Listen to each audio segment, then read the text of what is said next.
जब डिवाइड करेंगे तो d इक्वल टू 1 आएगा। सो आपको क्वेश्चन में कॉमन डिफरेंस d जो है वो फाइंड करना था, that is 1। Now question number 9।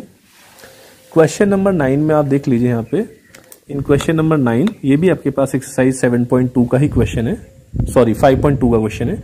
If the third and 9 terms of AP are 4 and -8 respectively, find which term of this AP is 0। तो क्वेश्चन बोल रहा है कि अगर थर्ड और 9 टर्म आपके पास 4 और -8 है तो इसकी कौन सी टर्म जो है वो 0 होगी, which term, number of terms. So A3 आपको 4 दिया हुआ है और A9 आपको -8 दिया हुआ है, ठीक है। A थर्ड को लिख सकते हैं A + 2D = 4, इक्वेशन 1, और A9 को लिख सकते हैं A + 8D = -8, equation number 2। Subtract करते हैं, सो ये A से A कैंसिल होगा, 2D से माइनस करेंगे 8 को तो -6D, और यहाँ पे आ जाएगा 12D, तो D आ जाएगा आपके पास -2, और D की वैल्यू पुट कर लीजिए फर्स्ट इक्वेशन में A + 2D = 4 में। सो A + 2 × D के प्लेस पे -2, ये हो जाएगा -4, राइट साइड में जाके +4 हो जाएगा। सो A की वैल्यू आपके पास आई है 8। नाउ A8 D -2, हम सपोज करते हैं लेट nth टर्म इज 0। हम मान लेते हैं an क्या है, जनरल टर्म का फॉर्मूला है, हम सपोज कर लेते हैं जो nth टर्म है वो 0 टर्म है। सो an का formula A + n - 1 × D = 0। A के प्लेस पे आप पुट कर लीजिए 8, n-1 ऐसे रहेगा, D के प्लेस पे -2 = 0, 8 मल्टीप्लाई करेंगे -2n + 2 = 0, या 2n = 10 और n = 5। So here if we can see that the fifth term n = 5 है, so the fifth term of this AP will be 0। Question number 11, exercise 5.2. In this question we have AP 3, 15, 27, 39, and we have to find out which term of this AP is 132 more than its 54 term. So 132 more than its 54 term. Let AN is a term which is 132 more than its 54 term. So we can write down AN is greater than A54 by 132.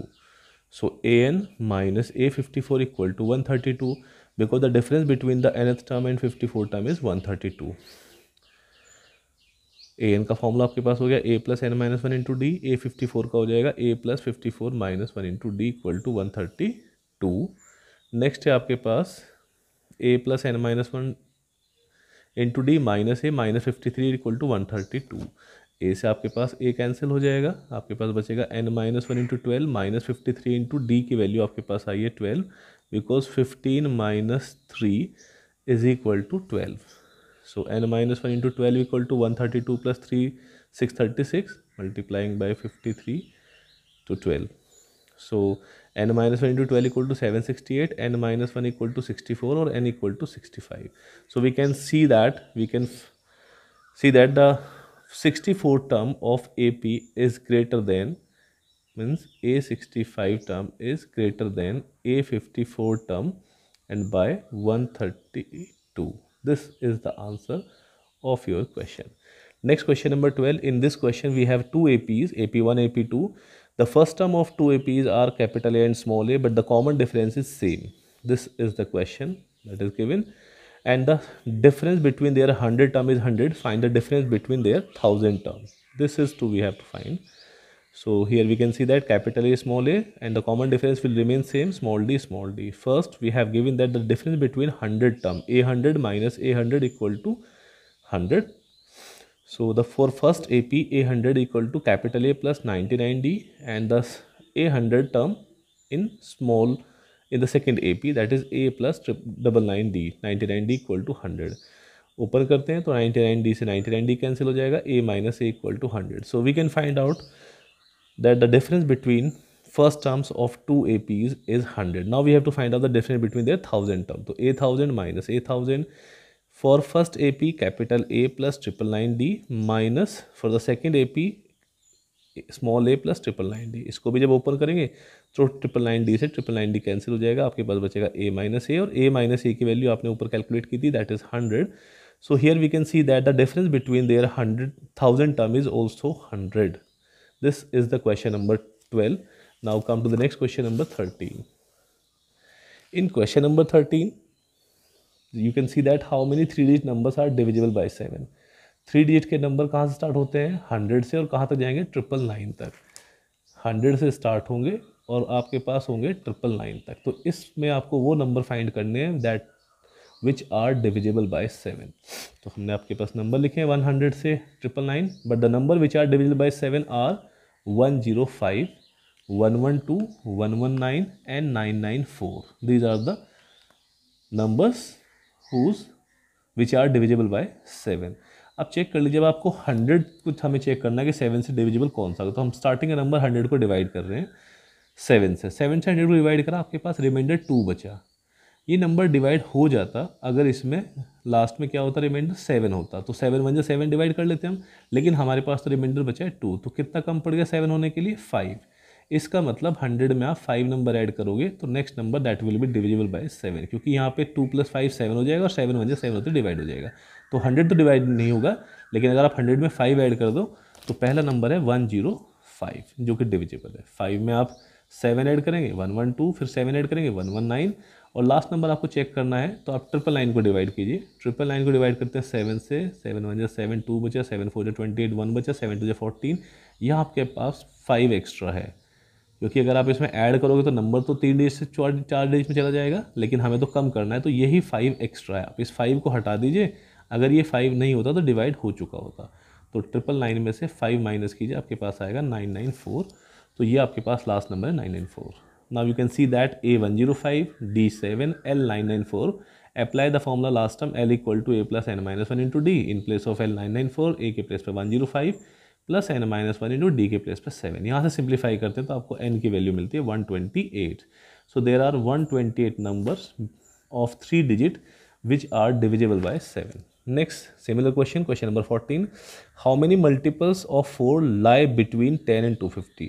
अब between word आया तो आपको 10 भी नहीं count करना है और ना ही 250 काउंट करना है, चाहे ये मल्टीपल हो या ना हो, दोनों ही केस में आपको ये काउंट नहीं करना है।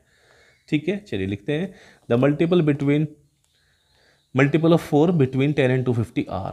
तो पहला मल्टीपल 4 1 4 होगा, जो कि इसमें नहीं आएगा। 4 2 8, वो भी नहीं आएगा। नेक्स्ट आएगा 4 3 12, ये आपके पास 10 से ऊपर है, तो पहला नंबर आएगा 12, फिर 4 4 16, फिर 4 5 20।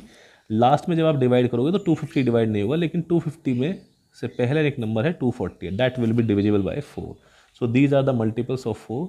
Now you can see that here A is equal to 12, D is equal to 4 and L equal to 248। Formula apply कीजिए, L equal to A + n-1 into D, 248 equal to 12 plus n-1 into D। यहाँ पे 248 से 12 जाएगा, बचेगा 236, n-1 into 4, और 4 से जब आप डिवाइड करोगे 59, तो n इक्वल टू -1 इधर ट्रांसपोज हो जाएगा, that will be 60। So there are 60 multiples of 4 between 10 and 250। Next question number है 15। Find the value of n if nth term of this AP 63, 65, 67 and another AP 3, 10, 17 are equal. So we have to find out the if n value, number of terms means n हमें find करना है कि कौन सी term ऐसी है जो दोनों की इक्वल होंगी। ठीक है, चलिए चेक करते हैं। फर्स्ट AP में आपके पास A capital A 63, capital D आपके पास आया 65 minus 3 62। In second AP small a 3 ले लिया हमने, और जो कॉमन डिफरेंस है that will B 10 minus 3 7। Question के अकॉर्डिंग दोनों की nth टर्म इक्वल है, फॉर्मूला अप्लाई कर लेते हैं, capital A + n-1 into capital D। Second वाली में A + n-1 into D। Value put कीजिए, 63 + n-1 D के प्लेस पे 2, सेकेंड AP में 3 + n-1 इंटू D के प्लेस पे 7। यहाँ पे आप सिंप्लीफाई करेंगे तो आपको n की वैल्यू मिल रही कितनी 13। ठीक है, आप देख लीजिए इसमें n की वैल्यू कितनी आ रही है आपके पास 13। So value of n is 13. That is the question number 15. Now come to the next question, that is question number 16. In question number 16 you can see that find AP whose term is 16, whose third term is 16 and seventh term exceeds the fifth term by 12. This is the question. तो question बोलता है third term तो है 16, third term का मतलब A3, और A3 को लिख सकते हैं हम A + 2D equal to 16। Next he is saying that the seventh term is greater than its fifth term by 12। So A7 greater than A12 by 12। So we can write down the difference between two terms, A7 minus A5 is A12। So A7 can be written as A + 60, A5 को लिख सकते हैं A + 4D, और difference इनका 12। Simplify करेंगे, A से cancel हो जाएगा, 6D से 4D गया 2D, 2D equal to 12, D equal to 6। Now put the value of D in equation number 1। Equation 1 थी हमारे पास A + 2D इक्वल टू 1।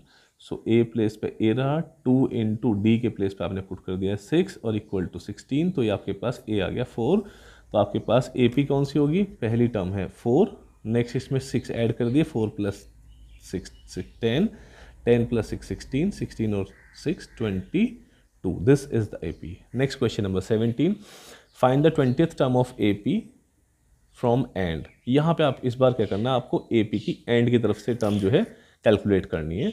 इस ए पी में आप देखिए ए आपके पास 3 है, डी हो जाएगा 8 माइनस 3 दैट इज 5, और लास्ट टर्म एल दिया हुआ है 253। सो हमने एक फॉर्मूला स्टार्टिंग में बताया था, nth term from the end होता है L minus N minus one into D. अब आपको 20th टर्म फाइंड करना, तो आप एन के प्लेस पे क्या पुट कर दीजिए, 20 रख दीजिए, ठीक है। तो एल हो गया आपके पास 253, एन मैंने बताया 20th टर्म निकालें तो 20 माइनस 1, और डी आपके पास था 5। सिंप्लीफाई कीजिए, यहाँ पे 19 इंटू 5 95 आ जाएगा, 253 में से माइनस करेंगे 95, तो आंसर आएगा 158, ठीक है। सो ये आपके पास था question number 17। Next question number 18। In this question आपको एपी फाइंड करनी है and 2 things are given. One thing, the sum of 4th term and 8th term is 24। पहली बात तो आपके पास ये गिवन है कि 4th टर्म और 8th टर्म का जो सम है वो 24 है। सो A4 को लिखेंगे A प्लस 3D, A8 को लिखेंगे A plus 7D equal to 24। Add कर लीजिए A प्लस 8 2D 2A और 7 और 3 10D इक्वल टू 24। नेक्स्ट आपके पास इक्वेशन 1 बन गई। नेक्स्ट आपके पास गिवन है 6th टर्म और 10th टर्म का जो सम है वो 44 है। तो 6 टर्म को लिखेंगे A प्लस 5D, 10 को लिखेंगे A प्लस 9D और सम को हमने ऐड करके लिखा 44 के इक्वल। तो ये आपके पास आया 2A plus 14D equal to 44, equation number 2। अब आप एक काम कीजिए, ये जो आपके पास इक्वेशन 1 है और ये इक्वेशन 2 है, इनको सब्ट्रैक्ट कर लीजिए। तो इक्वेशन 2 लिखी हुई है, इक्वेशन 1 मैंने ऊपर से कॉपी कर ली। यहाँ पे लिखा है 2A plus 10D equal to 24। इसमें से माइनस करते हैं तो देखो 2A से आपके पास 2A कैंसिल हो जाएगा, ये आपके पास कैंसिल हो गया। यहाँ पे 14 में से 10 गया, बचेगा 4D, और 44 में से 24 आपके पास माइनस करेंगे तो 20D इक्वल टू आपके पास आ जाएगा 5।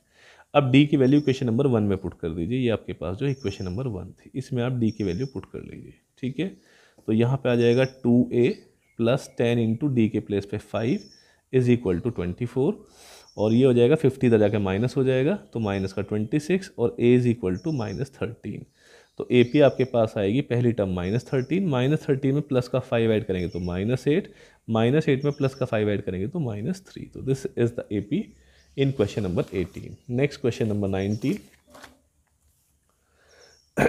In question number 19, Subbarao started work in 1995 at an annual salary of rupees 5,000. तो जिसने जो वर्क स्टार्ट किया है, for this work his salary is 5,000 and he received an increment of rupees 200 each year. In which year did his income reach to rupees 7,000? So in this question we can see that the starting salary is 5,000, so this is A. Increment is rupees 200, so that is D, and after some years his salary will be 7,000, that is L. So we apply the formula L, A plus n minus 1 into D, 7,000 5,000 आपके पास A हो गया, n minus 1 D के place पे 200। Simplify करते हैं तो आपके पास यहाँ 00 से 00 कट जाएगा, 2 से डिवाइड करेंगे 10, तो 10 equal to n minus 1 n equal to 11। So after 11 years his salary will be 7,000. So in which year he started the work? 1995. तो 1995 में आप 11 और ऐड कीजिए, so in the year of 2006 he will get the salary rupees 7,000। Next question number 20। Ramkali save rupees 5 in the first week and then increase her weekly savings by rupees 1.75 in the nth week. Her weekly savings become 20.75। कुछ weeks के बाद इसकी जो इन savings है वो 20.75 होगी। Find the n. तो in this question we can see that the starting जो उसकी सेविंग्स है रुपीज़ 5 है, तो A5 D जो इंक्रीमेंट हो रहा है उसकी सेविंग्स में that is 1.75 and the nth term और L anything you can take. So we have taken the nth term 20.75 and n we have to find out. So apply the formula of an. बिल्कुल जैसे आपने पहले L का formula apply करा, similarly आप AN का formula apply कर लीजिए। तो AN equal to A plus n minus 1 into D.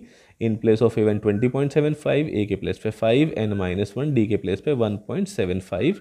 इसमें से आप 5 माइनस करेंगे तो 15.75 आ जाएगा, n माइनस 1 इंटू 1.75। अगली 9 में 1.75 से डिवाइड कर दीजिए, तो 63/7 और 7 9 जो 63, 9 आपके पास आ जाएगा। सो n माइनस 1 इक्वल टू 9 और n इक्वल टू आ जाएगा 10। ठीक है, सो जो आपको n फाइंड करना था वो 10 है। So n equal to 10 and this is the end of exercise 5.2.